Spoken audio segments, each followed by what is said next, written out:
I'm joined by Team Europe's 2012 Mosconi Cup MVP, Chris Melling. Chris, welcome.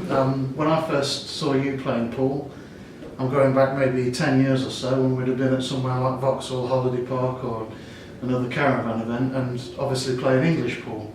I know you played a bit of snooker at the time as well, so what's been the change over the years for you that you're now much more focused on the 9-ball discipline? I think really a lot of it had to do with that I actually got banned from playing English pool. Going back maybe 6 years I got banned. So that was quite a factor, plus I had my cue stolen. Okay. And I was never quite the same player, even though I got to the world final. I don't know how I got there, because I was nowhere near the player that I used to be. I remember you used to use like a 12-ounce cue. Yeah, or it was a something? 12.5-ounce cue with an 8mm tip. And I used to play 9-ball with it when I played the odd event, but obviously the snooker, I did quite well at snooker. I won 2 big amateur tournaments. I mean, 2 of the biggest you can win to get on the main snooker circuit. I was going to say, I remember you did well on the Challenger Tour as it was then, and earned your place onto the main tour a couple of years, didn't you? Yeah, I finished number 1. It was a ranking event where you had to play, I think you had to play 8 ranking events, and it was the top 8 after 8 ranking events got on. I think I only played 6 and I finished number 1. I ended up being really consistent. I don't think I got less than a quarter final in all the tournaments, so I got lucky and got on the main tour straight away, really. So how are you finding it then, now that you're focused on the 9-ball and the sort of the snooker and the English pool's a thing of the past? Well, I think each sport, each individual cue sport has its own discipline, its own skill, its own luck factor. Obviously, I mean, you ask any snooker player, they think 9-ball's easy.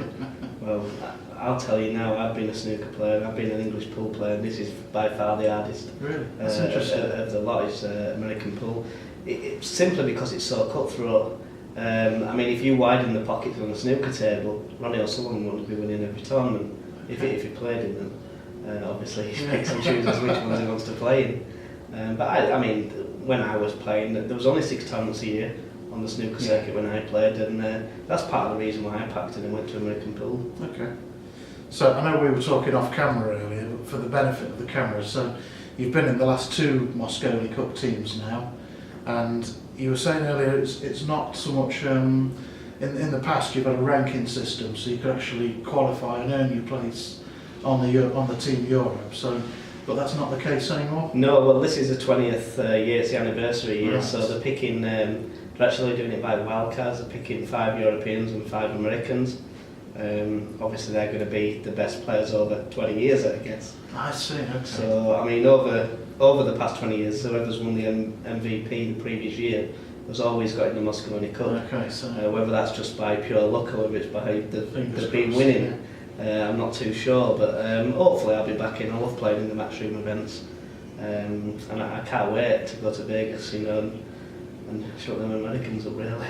So, with the focus with the universities event, our event, we're actually moving out of club-based events now and joining onto the back of the GB9 event that's coming to the Telford Hotel in December. We wondered, have you got any messages for the university players out there?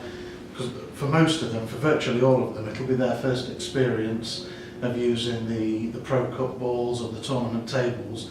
We wondered if you had any messages for them as to how to get the best out of that experience. Well, yeah, I mean, you've just got to enjoy it, which is it's the main thing, really. If you don't enjoy something, then there's no point in doing it. You know, that goes for any job. I mean, when I first started playing, I went to school and things like that. The teachers always said to me, "Oh, you need a second job," which I totally agree. You know, you need something to rely on if it doesn't work. Luckily for me, I knew it would work for me. Don't ask me how, but I just knew it was going to work for me. I mean, I was knocking 147s in when I was 14 at snooker, so it was like I kind of knew what was going to happen. With the 12.5 ounce Yeah, with the 12.5 ounce cue.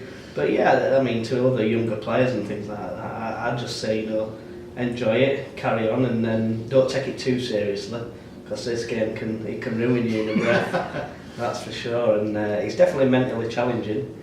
But I think as long as you enjoy it and take it on board as to why you've lost, if you do lose, obviously somebody's going to win, and take it from there, really. And obviously you're going to see people who are outstanding compared to other players, and they might want to then take it to the next level, which obviously GB9 is the next level, so just take it from there really. I think that's sound advice. Thanks very much for your time. Cheers, thank you. Good luck for the rest of the weekend. Thanks.